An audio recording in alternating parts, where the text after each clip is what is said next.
Hi everybody, here's today's real consumer question from a real consumer.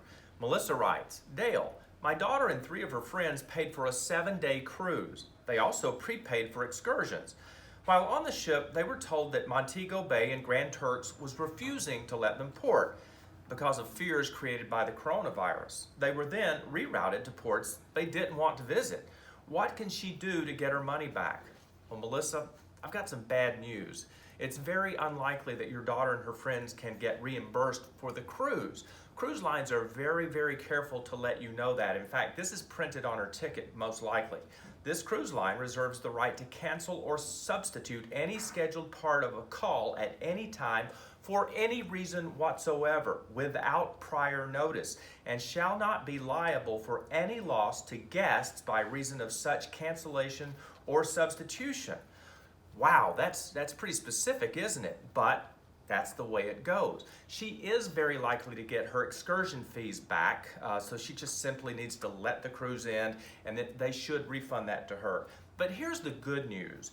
Cruise lines live and die by word of mouth and by social media. They have a built-in investment in you having a good time. Guess what? If you don't have a good time, you're going to tell your friends and you're not going to come back. So good cruise operators want you to have a good time.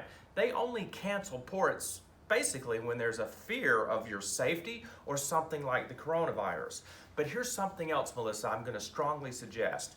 You or your family should consider buying independent trip insurance. Not necessarily from the cruise line, but perhaps from an independent offer like Berkshire Hathaway. And how much should that cruise insurance cost, or any travel insurance? Well, you're looking basically at 5 to 10% of the non-refundable cost of your trip. And that's why a lot of people don't buy it, because it's not cheap. But guess what? It works when you buy it from a reputable insurance provider. What does it cover? Well, it covers comprehensive trip cancellation and interruption, up to $75,000 in emergency travel medical insurance, and up to $750,000 for medical evacuation.